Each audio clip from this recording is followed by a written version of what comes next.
ఆయనను సంతోషకరముగా చేసి ఉండాలి. దేవునికి స్తోత్రం. హల్లెలూయా, హల్లెలూయా. ఎందుకంటే అదే విధంగా మనం రెండో మాటకు వచ్చినట్లయితే మత్తయి సువార్త 2వ అధ్యాయము,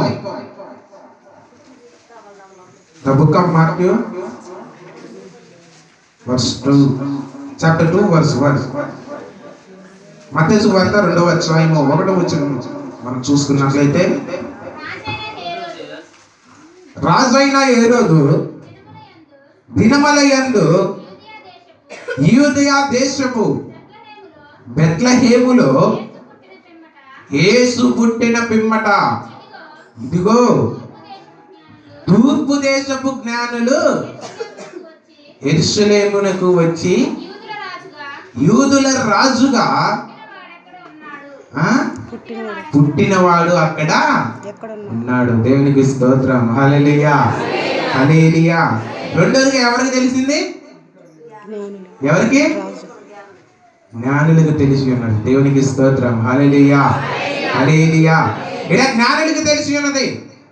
ఏ రోజు తన యొక్క రాజుగా ఉన్నారు. ఎక్కడ రాజుగా ఉన్నాడు ఆయన? యూదయ దేశపు రాజుగా ఉన్నారు. యూదయ దేశపు బెత్లెహేముగా గ్రామమునకు రాజుగా ఆయన ఉన్నాడు. ఇక్కడ మనం చూసినట్లయితే గమనించవలసిన విషయం ఏంటంటే, ఏ రోజు రాజుకి అంటే ఆయన కంటే మహారాజుగా యేసుక్రీస్తు ప్రభు వారు జన్మించిన వార్త ఆయనకు తెలిసి ఉన్నది. ఆయన ఏం చేసి ఉన్నాడో తెలుసా? ఏం చేసి ఉన్నాడు? ఇప్పుడు పుట్టిన పిల్లలందరినీ చంపివేయము. చూడండి, అంటే ఇలా నాకంటే రాజు ఇంకా ఎవరు ఉండకూడదు అని ఏ రోజు రాజు అనుకున్నాడు. కానీ ఏ రోజు రాజు కంటే దేవుడు రాజు అయి ఉన్నాడు. దేవునికి స్తోత్రం. హల్లెలూయా, హల్లెలూయా, హల్లెలూయా.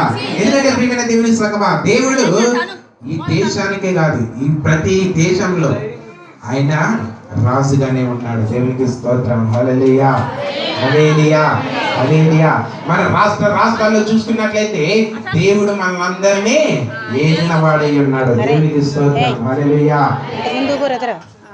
ఎందుకంటే మనం గమనించాల్సిన విషయం ఏంటంటే, ఏ రోజు రాజు కంటే మరి యొక్క రాజు వచ్చి ఉన్నాడని తూర్పు దేశ జ్ఞానులు ఆయనను దర్శించుకోవడానికి బయలుదేరి ఉన్నారు. దేవునికి స్తోత్రం. హల్లెలూయా, హల్లెలూయా. వాళ్ళు దేని చూసి జ్ఞానం అంటే, ఆ జ్ఞానులు దేని చూసి యేసుక్రీస్తు వారు పుట్టి ఉన్నారని తెలుసుకొని ఉన్నారంటే, మొదటగా యేసుక్రీస్తు ప్రభు వారు పుట్టక ముందే ఒక నక్షత్రమును పుట్టి ఉన్నది. దేవునికి స్తోత్రం. హల్లెలూయా, హల్లెలూయా. ఆ నక్షత్రమును చూసుకుంటూ దేవుడు ఎక్కడున్నాడో వాళ్ళు కనుక్కొని ఉన్నారు. దేవునికి స్తోత్రం. హల్లెలూయా, హల్లెలూయా. ఆయన వాళ్ళ దగ్గరికి వెళ్ళి యేసుక్రీస్తు ప్రభు వారికి కానుకలు అర్పించి,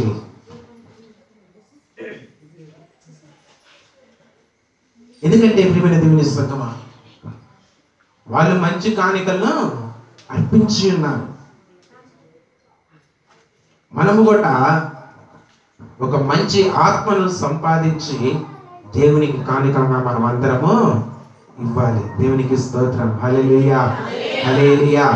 ఎందుకంటే మనం ఇక్కడ చూడవలసిన విషయం ఏంటంటే, when God birthed in the Bethlehem, దేవుడు బెత్లెహేం అనే గ్రామంలో జన్మించి ఉన్నాడు.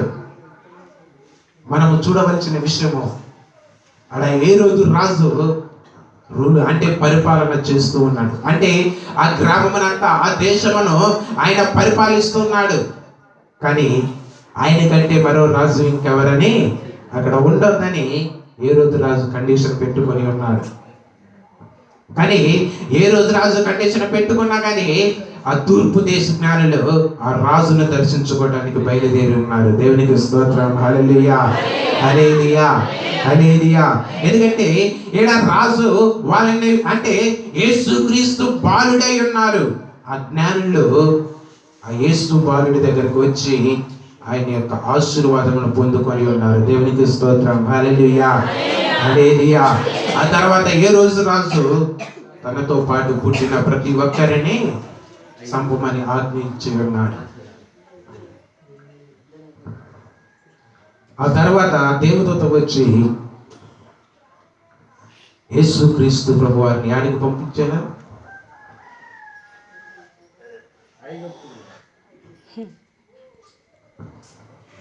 యాడికి పంపించి ఉన్నారని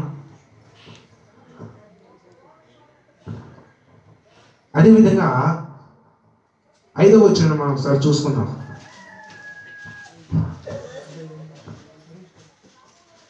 So then it said to him, is the Bethlehem of the Judah, it be a continuance of the to do, but I have to be a purpose. ఇక్కడ మనం చూసుకున్నట్లయితే ప్రియమైన సంగమా, బెత్లెహేము నుండి యూదా దేశమునకు బయలుదేరి ఉన్నారు. దేవునికి స్తోత్రం. హల్లెలూయా, హల్లెలూయా, హల్లెలూయా. దేవదూత యోసేపుకు సెలవేయగా వాళ్ళు వెంటనే అక్కడ నుండి బయలుదేరి ఉండిరి. దేవునికి స్తోత్రం. హల్లెలూయా, హల్లెలూయా, హల్లెలూయా. ఇక్కడ మనం చూసుకున్నట్లయితే ఉదాహరణగా మనకి ఎవరైనా వెంటనే బయలుదేరండి అంటే మనం బయలుదేరతామా?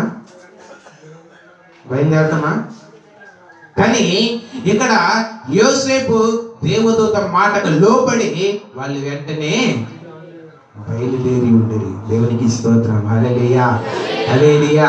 బెత్లెహేమ్ అనే గ్రామము నుండి యూదా దేశమునకు వాళ్ళు వెళ్ళిరి.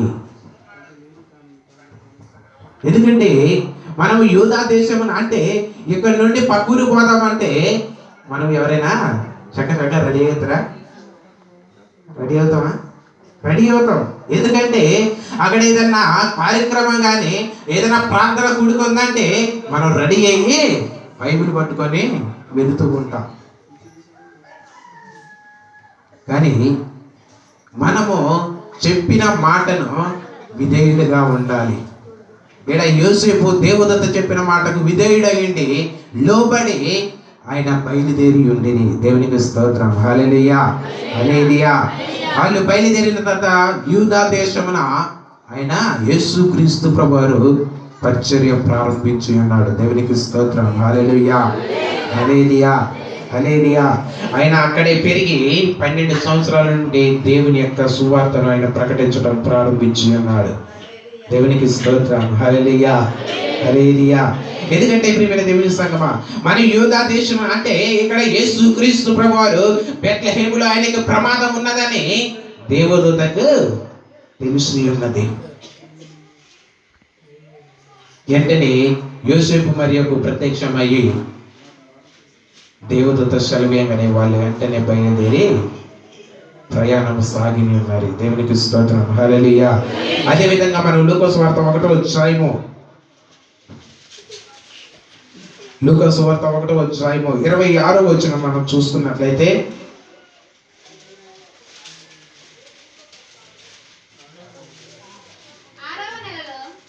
6వ నెలలో గాబ్రియేలును దేవదూత గలిలయలోని నజరేతును ఊరిలో దావీదు వంశస్థుడైన యోసేపు అనును ఒక పురుషుని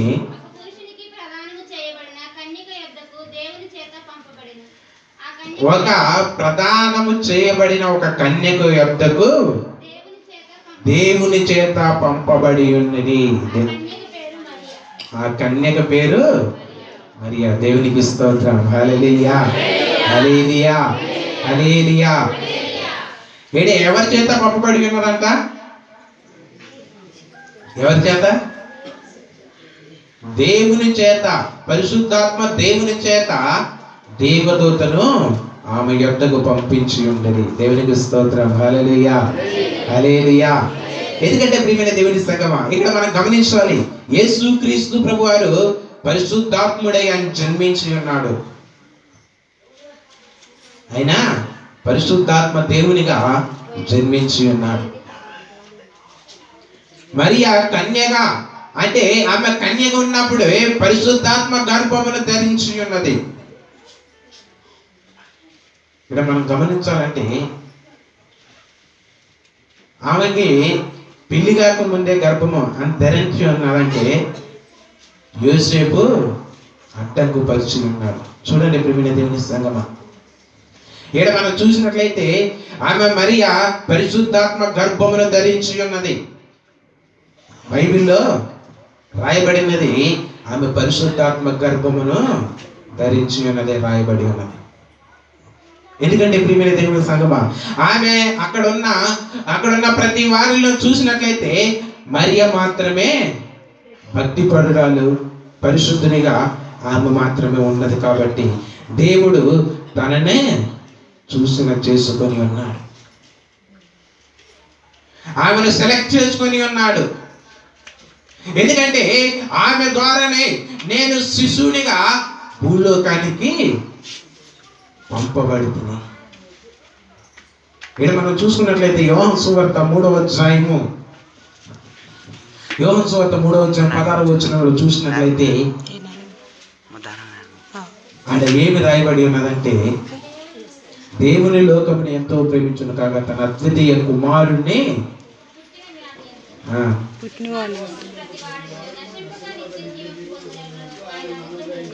ఆయన అనుగ్రహించను. చూడండి ప్రియమైన దేవుని సంగమా, ఇక్కడ మనం చూసినట్లయితే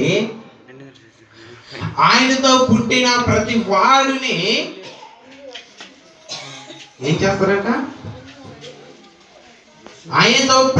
అయితే యేసు క్రీస్తు ప్రభు వారితో పుట్టిన ప్రతి ఒక్కరిని నశింపక నిత్య జీవము పొందునట్లు ఆయన అనుగ్రహించును. దేవునికి స్తోత్రం. హల్లెలూయా, హల్లెలూయా, హల్లెలూయా. ఎందుకంటే ప్రియమైన దేవుని సంగమా, మనం గమనించాల్సిన విషయము, మనం ఎప్పుడైతే యేసు క్రీస్తు ప్రభుని యందు పరిశుద్ధాత్మ దేవుడు ఆయనతో పాటు పుట్టిన ప్రతి ఒక్కరు నశింపక నిత్య జీవము వాళ్ళకి కలిగి ఉంటది. దేవునికి స్తోత్రం. హల్లెలూయా, హల్లెలూయా, హల్లెలూయా. ఈడ మనం చూసినట్లయితే దేవుడు పరిశుద్ధాత్మ గర్భమును ధరించి ఉన్నాడు. మరి ఆ పరిశుద్ధాత్మ దేవుని గర్భమునందు పరిశుద్ధాత్మ దేవుడు జన్మించి ఉన్నాడు. దేవునికి స్తోత్రం. హల్లెలూయా, హల్లెలూయా, హల్లెలూయా, హల్లెలూయా. ఎందుకంటే ప్రియమైన దేవుని సంగమా, ఈ ఉదయకాల సమయంలో దేవుడు మనతో మాట్లాడుతూ ఉన్నాడు. ఆడ దేవుడు మరియని ఎందుకు సూచించుకున్నాడంటే, అంటే మరియ ద్వారానే ఆయన గర్భము నుండి బయటికి రావడానికి మరియని ఎందుకు ఏర్పాటు చేసుకొని ఉన్నాడు? ఎందుకు? మరియనే కాకుండా అక్కడ చాలా మంది స్త్రీలలో ఉన్నారు, చాలా మంది పురుషులు, అంటే స్త్రీలు చాలా మంది ఎక్కువ మంది ఉన్నారు. కానీ వాళ్ళు కాక ఇక్కడున్న మరియనే ఎందుకు దేవుడు ఎంచుకొని ఉన్నాడు?